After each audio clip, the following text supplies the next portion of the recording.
श्रीमद् भगवद गीता की ये पंक्तियां कह रहा ये शख्स एक ऐसा वैज्ञानिक है जिनके आविष्कार ने विनाश का सबसे भयावह और खौफनाक रूप दुनिया को वर्ल्ड वॉर 2 के दौरान दिखाया था।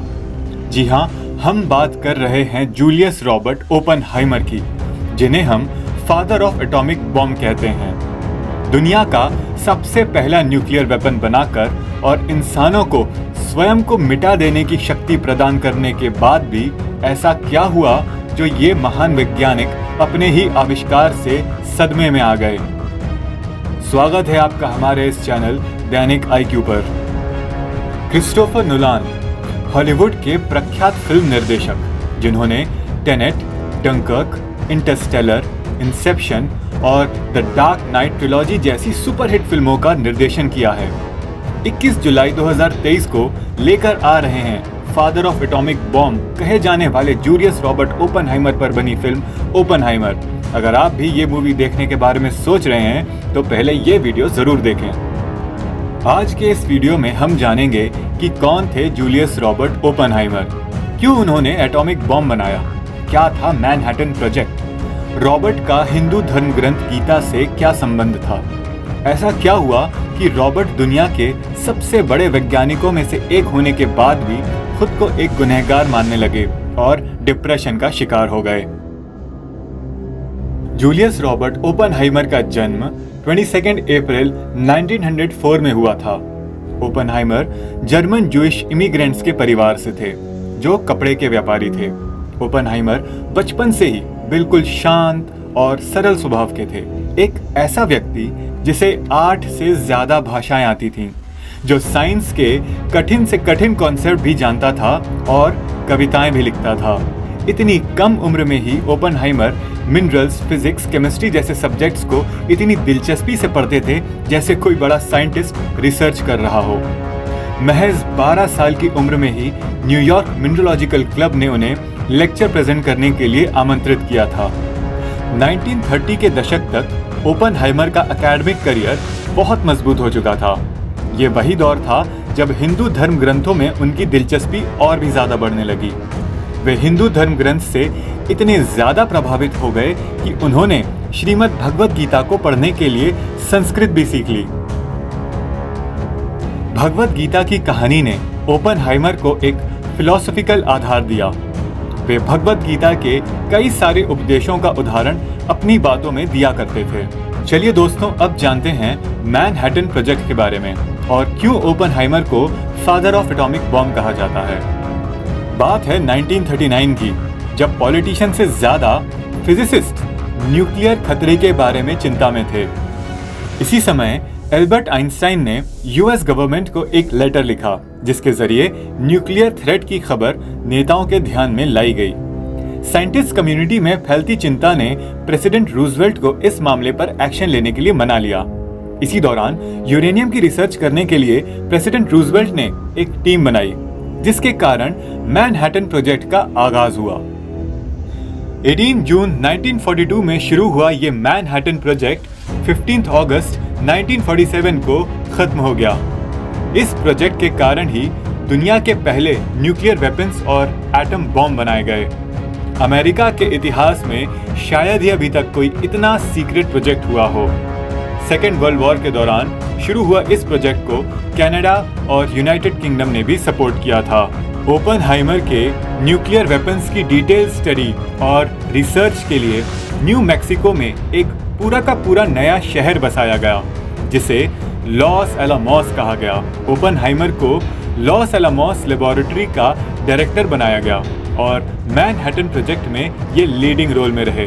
सितंबर 1942 तक ओपेनहाइमर की टीम द्वारा दी गई रिसर्च ने ये साबित कर दिया कि एटम बॉम्ब बनाया जा सकता था और इसके डेवलपमेंट के लिए प्लानिंग शुरू कर दी गई।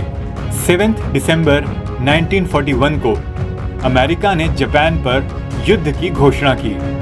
3 दिन बाद जर्मनी पर युद्ध की घोषणा करके अमेरिका वर्ल्ड वॉर में शामिल हो गया।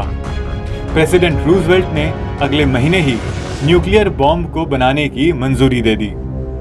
16 जुलाई 1945 ये वही दिन था जब एटम बॉम्ब बनकर तैयार हो गया।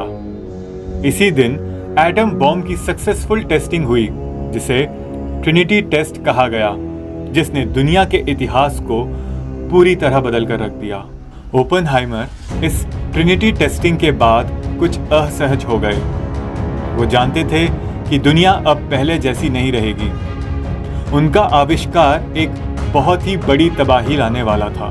इस ट्रिनिटी टेस्ट के सफल होने के बाद ओपेनहाइमर ने भगवद गीता का एक श्लोक कहा, दिवि सूर्य सहस्त्रस्य भवेद युगपदुत्थिता यदि भा सदृशी सा स्याद् भासस्तस्य महात्मना, जिसका अर्थ है यदि आकाश में एक साथ हजारों सूर्य चमकें तब भी वे उस महान रूप के तेज की बराबरी नहीं कर सकेंगे।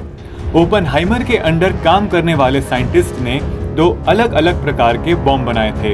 एक यूरेनियम बेस्ड डिजाइन जिसे द लिटिल बॉय कहा जाता था और एक प्लूटोनियम बेस्ड डिजाइन जिसे द फैट मैन कहा जाता था। लॉस एलामोस में दोनों डिजाइनों के काम के साथ वे सेकेंड वर्ल्ड वॉर को खत्म करने के उद्देश्य से अमेरिकी रणनीति का एक महत्वपूर्ण हिस्सा बन गए।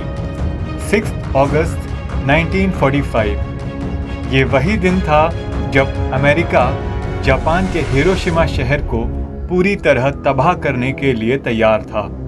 हिरोशिमा के सुबह के शांत उजाले में अचानक एक इतना तेज विस्फोट हुआ जिसकी चमक आसमान में एक विशाल मशरूम के जैसी दिखी। ये हमला इतना जबरदस्त था कि कुछ ही पलों में 80,000 से ज्यादा लोगों की मौत हो गई। बम धमाकों में इतनी गर्मी थी कि लोग सीधे जल गए। 1 मिनट के भीतर हिरोशिमा का 90% हिस्सा तबाह हो गया। इसके 3 दिन बाद ही नागासाकी में एक और भयावह परमाणु धमाका हुआ, जिसमें लाखों लोगों की दर्दनाक मौत हो गई। हर तरफ मौत का दर्दनाक नजारा था। दुनिया के इतिहास में शायद ही इतना खौफनाक हादसा ना ही कभी हुआ था और शायद अब ना ही कभी होगा।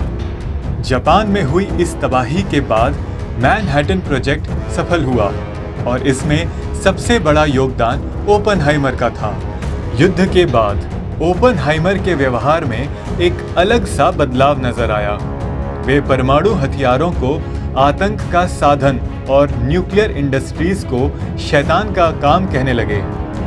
अक्टूबर 1945 में एक बैठक में उन्होंने प्रेसिडेंट हैरी एस ट्रूमैन से कहा, मुझे लगता है कि मेरे हाथ खून से सने हैं। इस बम विस्फोट के बाद ओपेनहाइमर खुद को लाखों लोगों की मौत का गुनहगार मानने लगे। उन्हें लगने लगा जैसे उन्होंने अपने ही हाथों से इंसानियत का गला घोटा है। आने वाले कई सालों तक ओपेनहाइमर ने अपना जीवन शांति से ही बिताया और खुद को सारे पॉलिटिकल प्रोजेक्ट से दूर कर लिया। ओपेनहाइमर ने फिजिक्स पर लेक्चर्स देना, लिखना और काम करना जारी रखा। उन्होंने यूरोप और जापान भी घूमा और हिस्ट्री ऑफ साइंस, समाज में साइंस का रोल जैसे टॉपिक्स पर बातचीत की। ओपेनहाइमर एक चेन स्मोकर थे और 1965 में उन्हें गले का कैंसर हो गया, जिसकी वजह से 2 साल बाद ही उनकी मृत्यु हो गई। उम्मीद है दैनिक IQ की ये वीडियो आपको पसंद आई होगी। अगर ये वीडियो पसंद आई हो तो इसे लाइक, शेयर और कमेंट करना ना भूलें। ऐसे ही और वीडियोस के लिए सब्सक्राइब कीजिए हमारे चैनल दैनिक IQ को।